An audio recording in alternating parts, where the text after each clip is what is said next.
नमस्कार साथियों। आज आप सबसे ये बात शेयर करते हुए बहुत खुशी हो रही है कि जो हमारे पढ़ाए हुए बच्चे थे दृष्टि दिव्यांग, वो बच्चे आज देश की अर्थव्यवस्था में टैक्स देकर अपना योगदान दे रहे हैं, कहीं बैंकर बनकर तो कहीं शिक्षक के कार्यभार संभालते हुए। ऐसे ही विभिन्न कार्य क्षेत्र में संलग्न हमारे दृष्टि दिव्यांग साथियों की वित्तीय व्यवस्था को सुगम बनाने के लिए एक नई पहल वॉइस फॉर ब्लाइंड द्वारा शुरू की गई है। इस पहल की शुरुआत आकांक्षा शर्मा द्वारा की जा रही है और ये जो हमारा उद्देश्य है वित्तीय व्यवस्था को सुगम बनाना, इस उद्देश्य के मद्देनजर 25 अक्टूबर 2025 को एक वित्तीय कार्यशाला का आयोजन इंदौर में आयोजित किया गया, जिसमें मुख्य बिंदुओं को रेखांकित किया गया। स्वतंत्र वित्तीय सुरक्षा योजना, परिवार के साथ सुरक्षित भविष्य योजना, आयकर विवरणी दाखिल करने की संबंधित जानकारी और बच्चों की परवरिश हेतु वित्तीय योजना। इन सभी विषयों पर आयोजित कार्यशाला में अनेक प्रतिभागियों ने अपनी उपस्थिति दर्ज की और कार्यशाला में वित्तीय प्रबंधन, इंश्योरेंस तथा कर व्यवस्था को लेकर विशिष्ट वक्ताओं द्वारा जानकारी दी गई। इस कार्यशाला में मुख्य वक्ताओं में सीए हरीश जी, सीए आकांक्षा जी, जितेंद्र जी एवं पायल जी द्वारा जानकारी साझा की गई। मित्रों, शिक्षा से एक कदम आगे बढ़कर वॉइस फॉर ब्लाइंड द्वारा ये पहला प्रयास था जो सोच के अनुरूप सफल रहा और कार्यशाला में उपस्थित अनेक लोगों ने कर प्रणाली को लेकर कई प्रश्न किए। तो कुछ ने पूछा भविष्य में अपना पैसा कहाँ इन्वेस्ट करें और बच्चों के लिए तथा रिटायरमेंट की योजना क्या बनाएं। एनपीएस योजना को लेकर भी चर्चा हुई, पैन कार्ड को लेकर भी काफ़ी जानकारी साझा की गई। उपस्थित जो वहाँ पर साथीगण थे उन लोगों से भी कई लाभदायक जानकारी एक दूसरे को पता चली। साइबर सुरक्षा को लेकर के भी महत्वपूर्ण जानकारी साझा की गई। फॉर्म 26 को लेकर जो असमंजस की स्थिति है उस पर भी बात हुई। टीडीएस को लेकर कई प्रश्न पूछे गए, शेयर मार्केट पर चर्चा हुई, फॉर्म 16 और फॉर्म 15 पर भी चर्चा हुई। उसके बाद गीत संगीत के माहौल में सबने लंच किया। इस कार्यक्रम की झलकियां आप आगे और देखेंगे। बियॉन्ड होते हैं तो फिर आपको वो इनकम टैक्स रिटर्न भरना रहता है। जैसे आपकी क्रॉस इनकम जो स्लैब के अकॉर्डिंग अपर जा रही है, जैसे आप जानते हैं कि ओल्ड रिजिम भी चलता है और न्यू रिजिम भी चलता है, जिसके लिए हम आगे भी बात करेंगे।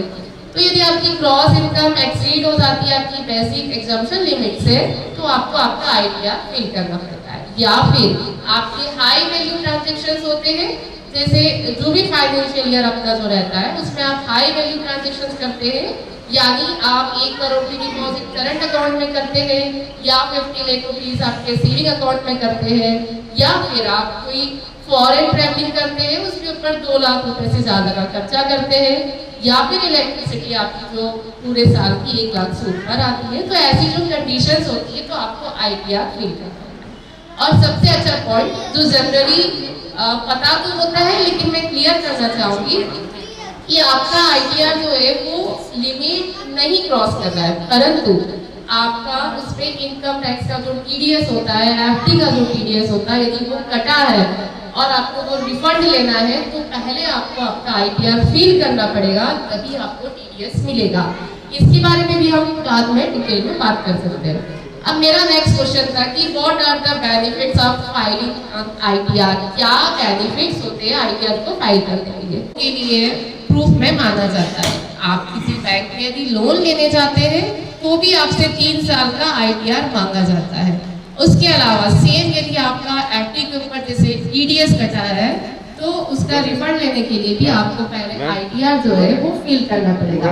और एक इम्पॉर्टेंट चीज, यदि आपको बिजनेस में या किसी भी हेड में कोई लॉस होता है तो वो लॉस आपको जरूर बुक करना चाहिए अपने आईटीआर में। सपोज कीजिए आपके बिजनेस में इस साल कोई लॉस हुआ है और आप ये सोचते हैं कि मेरे को तो टैक्स बन ही नहीं रहा है क्योंकि मैंने तो लॉस किया है, बट आप वो लॉस जरूर बुक करिए क्योंकि इसे कैरी फॉरवर्ड किया जाता है। यानी इस साल का जो लॉस है वो नेक्स्ट ईयर उसको कैरी फॉरवर्ड करके यदि उसी हेड में आपको प्रॉफिट होता है तो उस प्रॉफिट को लॉस से एडजस्ट करके उस टाइम आपके ऊपर जो टैक्स की लायबिलिटी होगी, हो सकता है उसका बर्डन आपको कम हो। इसलिए जब भी यदि लॉस होता है तो हमें लॉस भी बुक करना चाहिए। इनकम है ही नहीं तो मैं नील का रिटर्न भी क्यों भरूँ, शायद ऐसा मन में क्वेश्चन आ सकता है। तो उसको हम इस तरीके से सोचेंगे कि इनकम टैक्स में आप जो भी रिपोर्ट करते हो वो हर साल करते हो, यानी एनुअल रिटर्न अपना फाइल करते हो।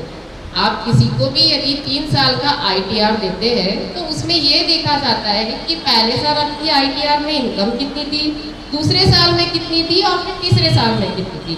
तो आपकी इनकम की स्टेबिलिटी कितनी है, आपका क्रेडिट कितना है, वो सब चेक करने के लिए आपको भले नील का रिटर्न इस साल भरना पड़े, हो सकता है नेक्स्ट ईयर आप टैक्स पेड करें, इसलिए हमें ITR जरूर फिल करना है। तो डेट लाइन रहती है और उस डेट लाइन के वहाँ पे हमने ITR नहीं फिल कर पाया। कई बार ऐसा होता है कि नहीं फिल कर पाए, तो सबसे पहले ये जानना जरूरी है कि ITR की जो डेट लाइन होती है फिल करने की, वो जनरली क्या होती है। उसको आप एक एग्जाम्पल से समझिए। जैसे 1 अप्रैल 2025 से 31 मार्च 2026 तक का आपका फाइनेंशियल ईयर था, ठीक है। मार्च में आपने जब तक जितनी भी इनकम कमाई उसका ITR आपको 31 जुलाई 2026 तक भरना रहेगा, यानी कि इसकी डेडलाइन है। कई बार समय पर गवर्नमेंट जो है उनकी ज़रूरत या कंडीशन के हिसाब से इसको एक्सटेंड भी करती है, परंतु इसकी जो डेडलाइन है वो 31 जुलाई होती है। तो यदि आप 31 जुलाई तक अपना रिटर्न नहीं फिल कर पाते हैं तो आपको लेट फीस लगेगी, इंटरेस्ट लगेगा, पेनल्टी लगेगी। अब मान लीजिए आपका ITR जो है वो नील है, यानी उस पर कोई टैक्स नहीं बनता है, तो आपको सिर्फ लेट फीस देनी पड़ेगी। और यदि आपको टैक्स बनता है और आपने ITR नहीं फिल किया है तो आपको लेट फीस के साथ उस पर इंटरेस्ट भी देना पड़ेगा। तो हमें और हाँ, एक और बात, यदि आप डेडलाइन के बाद ITR फाइल करते हैं तो अपना लॉस बुक नहीं कर सकते, यानी कि आप ये नहीं बता सकते हो कि आपने फाइनेंशियल ईयर में जो लॉस किया था वो हम आगे कैरी फॉरवर्ड नहीं कर सकते। तो ये चीज़ के लिए हमें हमेशा टाइम से फाइल करना चाहिए। अब आते हैं ये सब तो क्वेश्चंस है। अब ITR का जो फाइलिंग करना रहता है उसके लिए क्या प्रिपरेशन करनी चाहिए, उसके क्या डॉक्यूमेंटेशन देखने चाहिए, उसमें हमें क्या पढ़ना चाहिए, या हम किसी से भरवा रहे हैं तो हमें क्या क्वेश्चंस उनसे करनी चाहिए। अब उनके ऊपर हम बात करते हैं। तो जैसा कि मैं यहाँ पे एक सैलरी हेड को लेके बात करूँगी, क्योंकि मैंने जब इंट्रोडक्शन सुना था तब काफ़ी लोग यहाँ पे सैलरी हेड से ही इनकम को कमाते हैं। तो आप जब सैलरी पूरी फाइनेंशियल ईयर में अर्न कर लेते हैं तो आपको एक फॉर्म 16 जो है वो कंपनी की तरफ से प्रोवाइड किया जाता है, ठीक है। वो जनरली आपको मई एंड या जून 15 के आसपास, मतलब 15 जून के आसपास वो फॉर्म मिल जाता है। यानी हमने 1 अप्रैल 25 से 31 मार्च 26 तक हमने जो अर्न किया उसका हमको जो एक सिंपल फॉर्मेट जो कंपनी है वो 15 जून तक हमें दे देती है, यानी 31 जुलाई से पहले, काफ़ी पहले हमें वो फॉर्म मिल चुका होता है। तो हम उस फॉर्म को अच्छे से पढ़ सकते हैं, क्योंकि पूरा साल भर में आपने जो भी कमाया है, आपके जो भी डिडक्शन स्टार्ट है, यानी TDS काटा है कंपनी ने या आपने जो भी डिडक्शंस लिए, वो सारा एक सिंपल फॉर्म में होता है। मैं थोड़ा सा कोशिश करती हूँ फॉर्म 16 को सिंपल में समझाने की। तो फॉर्म 16 एक सिंपल पेज होता है जिसमें 2 पार्ट होते हैं, part A and part B। Part A एक सिंपल कंपनी यानी एम्प्लॉयर और आपका एम्प्लॉय, उनकी बेसिक डिटेल्स रहती है कि आप किस कंपनी में काम करते हैं, आपका नाम क्या है, आपका एड्रेस क्या है, वॉटएवर, ऐसा फर्स्ट पॉइंट रहता है। सेकंड, थोड़ा बहुत अनुमान लगा सकते हैं कि हमारा टैक्स क्या होता है, एग्जैक्ट नहीं लगा सकते बट थोड़ा लगा सकते हैं।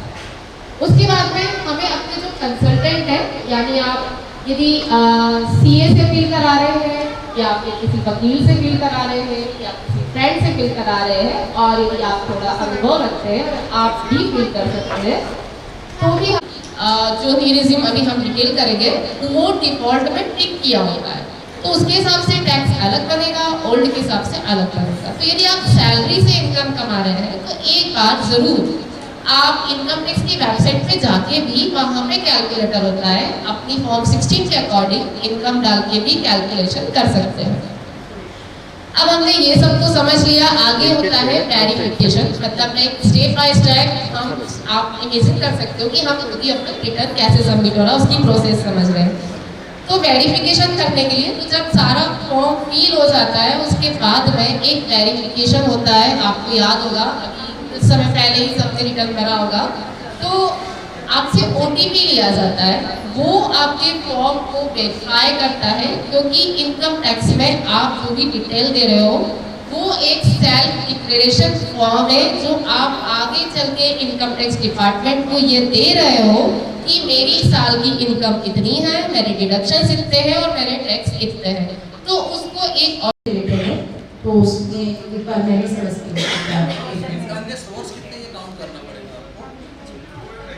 आपका क्वेश्चन अच्छा है। मैं थोड़ा इनकम टैक्स की किताब से हट के बात करूंगा। अभी तक जितनी मैडम ने बातें की है मैं उनसे सहमत हूँ, पर वो ऐसा रूल बना हुआ है, आप समझिए भारत सरकार आपको आपके इनकम से नहीं पहचानती है, आपको पैन कार्ड से पहचानती है। भारत में 140 करोड़ लोग हैं, एक वेब पोर्टल बना है इनकम टैक्स का। भारत में जितने भी नागरिक हैं उन सबने अपना पैन अप्लाई किया है। पैन कार्ड ऐसी वस्तु है कि अगर आप FD बनाते हैं तो पैन कार्ड, कार खरीदते हैं तो पैन कार्ड, कोई चीज बेचते हैं तो पैन कार्ड, समझिए हर चीज में पैन कार्ड देने और लेने का मतलब सिर्फ इतना है कि गवर्नमेंट ने चेक पॉइंट्स लगा दिए हैं। लेन देन करना 1 लाख से ऊपर या 30,000 से ऊपर तो सबका TDS जरूर।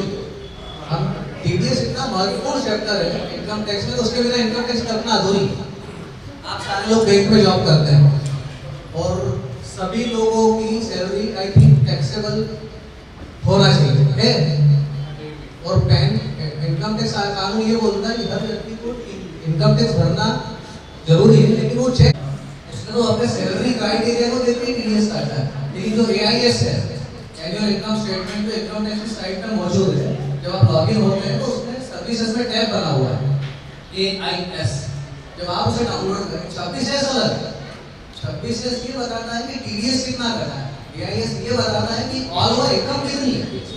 अगर आप नौकरी के साथ अपनी उसको ट्रांजेक्शन है जिसका ID नजर होना चाहिए, वो TDS आपको जासूस की नजर से देखता है। अगर TDS मैच करेंगे, अगर आप इनकम ज्यादा शो करते हैं तो आयकर को प्रॉब्लम नहीं, TDS के दायरे से कम होकर दिखाएंगे तो तुरंत वो नोटिस जारी करता है, एक रेक्टिफिकेशन आ जाएगा कि आपने जो इनकम बताई है और जो आपने 26S में शो हो रहा है उसमें डिफरेंस इवन 10 रुपए के अंदर तो वो हमसे डिफरेंस करवा देते हैं कि 26 ईयर्स में TDS 19,580 था और आपने 19,550 का लिख दिया। फिर क्लैरिफिकेशन दिया जाता है उसका कि इसी वजह से कॉम्प्लिकेशन की यूनिट टाइपिंग एरर भी है, व्हाटएवर में इनकम बढ़ा के उस TDS को एडजस्ट करना चाहिए। तो कुछ प्रैक्टिकल क्वेश्चन है कि जो काम के दौरान आपको पता चले, कभी आप इनकम टैक्स की साइट विजिट करें सिस्टम पे और आपका खुद का पैन कार्ड लॉगिन करें और आप स्वयं अपना AIS डाउनलोड करके पढ़ेंगे उसे, तो आपको बहुत सारे फंडे क्लियर होते हैं। फिर भी अगर कोई डाउट हो तो आप मुझे डायरेक्ट फोन कर दीजिएगा, मैं आपको क्लैरिफाई कर सकता हूँ। उसको केवल ITR का ही पेमेंट करना होगा।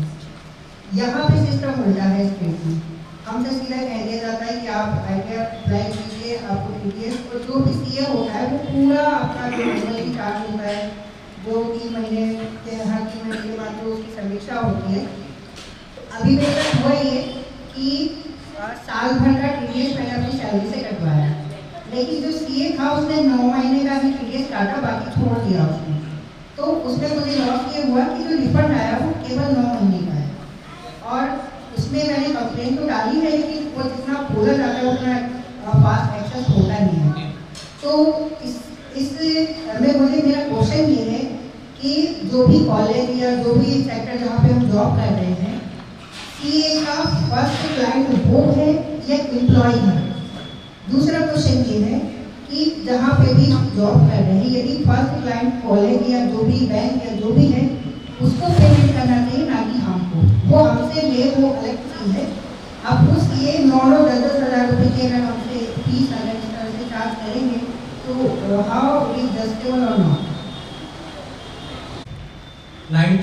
वंस अगेन नमस्ते मित्रों, अभी पायल मैम और हरीश सर ने काफ़ी चीज़ें बताई उन्होंने टैक्स के बारे में और इन्वेस्टमेंट से कुछ पॉइंट्स उन्होंने रखे उसमें। तो जैसे हरीश सर ने कहा, मैं उनकी बात को आगे बढ़ाऊंगा कि अब क्या हुआ है कि जो गवर्नमेंट न्यू टैक्स रेजिम लेके आई है और जो उनका इंटेंशन है कि ओल्ड टैक्स रेजिम को धीरे धीरे कम करना और न्यू टैक्स रेजिम फोकस करना, तो उसमें इन्वेस्टमेंट के टैक्स लिंकिंग काफ़ी हद तक खत्म हो गई है, क्योंकि अब न्यू टैक्स रेजिम में इन्वेस्टमेंट के कोई मतलब टैक्स सेविंग के कोई खास ऑप्शंस नहीं है।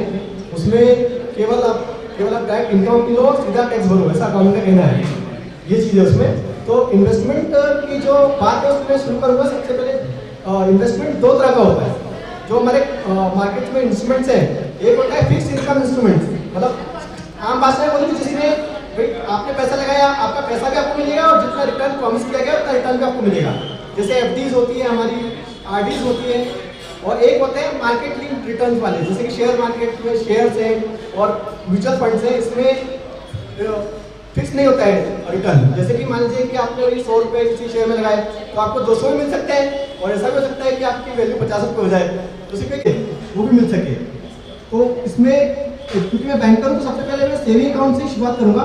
तो सबसे पहले मेरे ख्याल से यहाँ पे ज़्यादातर लोग तो जॉब वाले हैं, सबका सेविंग अकाउंट होगा ही, तो सेविंग अकाउंट होना ही चाहिए।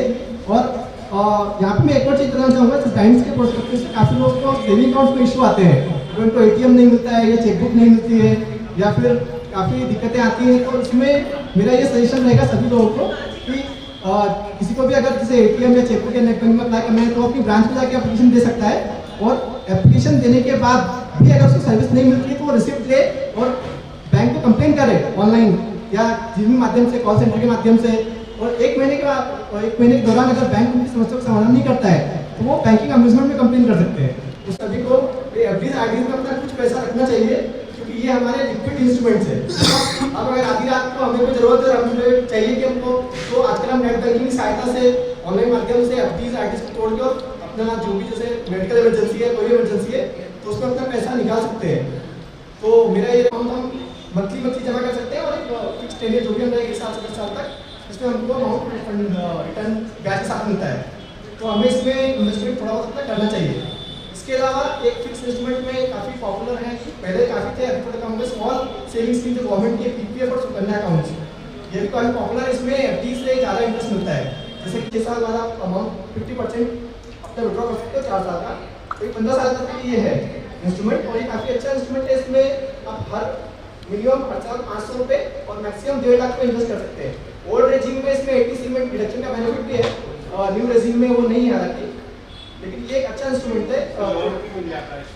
हाँ, लोन में अगर आप 12 बार अमाउंट जमा कर सकते हैं, और इसमें जो इंटरेस्ट का अकाउंट होता है वो हर महीने 1 से लेकर 5 तारीख के बीच में जो बैलेंस होता है उस पर ही होता है। इसलिए अगर कोई व्यक्ति पे इन्वेस्टमेंट करता है तो उसको ये एडवाइस रहेगी कि वो 1 से 5 तारीख के बीच में उसमें अमाउंट जमा करे।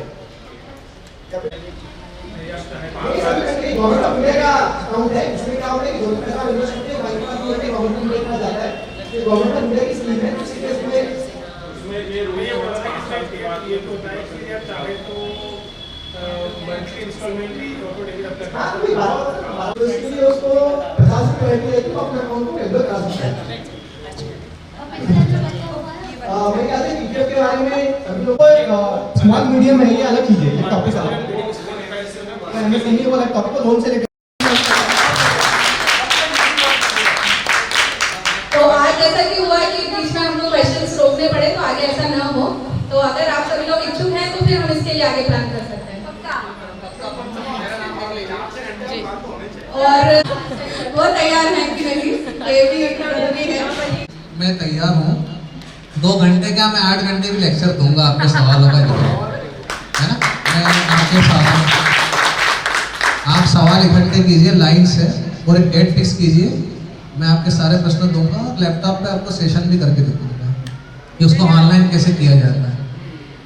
मुझे लगता है यहाँ सब लोग जॉब्स या एनवीडीए चलाते होंगे, और ऑलमोस्ट आप सब लोग बैंक में हैं। अक्सर शिखा जी का फोन आता है एक्सेल को लेके, मैंने ट्राई किया, उसमें फिल्टर नहीं करता बहुत सी जगह। अब मेरा काम पीएफ प्रोविडेंट फंड का ही है। एक्चुअली मेरे सारे कस्टमर जो है कॉन्ट्रैक्टर और कंपनियां हैं, होटल्स हैं, होटल रेडिसन, सोनारी लेबोरेटरी, सब मेरे कस्टमर हैं। मैं इनके लिए पीएफ विषय की सर्विसेज देता हूँ, कंसल्टेंसी देता हूँ। मेरे कस्टमर ने मुझे नहीं देखा, मैंने उसे नहीं देखा है, बस मेल आता है, मैं डाउनलोड करता हूँ उनका पीएफ विषय की सारा जनरेशन, लोगों का पीएफ विड्रॉ करना, सेटलमेंट करना, डेट कैश सेट करना, वो करके भेजते हैं। रूबरू मुझे इस योग की समझा है, तो विषय चाहे आईटी का हो, चाहे जीएसटी का हो, चाहे पीएफ का हो, चाहे इन्वेस्टमेंट का हो, जितना मुझे जानकारी है मैं आप सब लोगों से बराबर शेयर करूँगा। और हम लोग आती है ना कैप्चर कोड या कुछ अनएक्सेसिबल लिंक्स दिए हैं, आप सबको भी आती होगी। मित्रों, आप सब ने अभी 25 अक्टूबर वाली कार्यशाला की झलकियां देखी और उनमें जो बातें बताई गईं, आशा करते हैं आप उन जानकारियों से काफ़ी लाभान्वित हुए होंगे।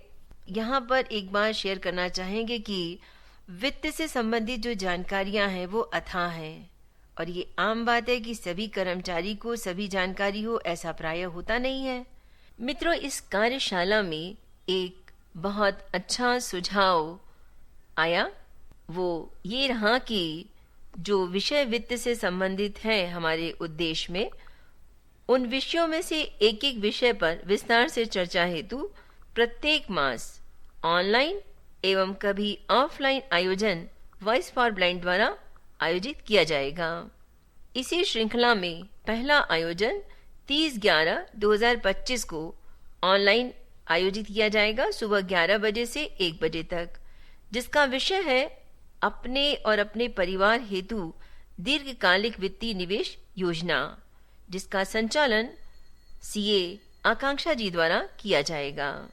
आगे भी जो कार्यशाला ऑनलाइन या ऑफलाइन होगी उसकी जानकारी व्हाट्सएप के माध्यम से आप सबको दी जाएगी। वॉइस फॉर ब्लाइंड द्वारा जो आगे कार्यशाला आयोजित की जाएगी, आप में से जो भी इच्छुक सदस्य उसमें शामिल होना चाहते हैं, उस कार्यशाला का लाभ लेना चाहते हैं, तो आप अपना विवरण देते हुए हमें voiceforblind@gmail.com पर मेल कर सकते हैं। धन्यवाद। जय हिंद। वंदे मातरम।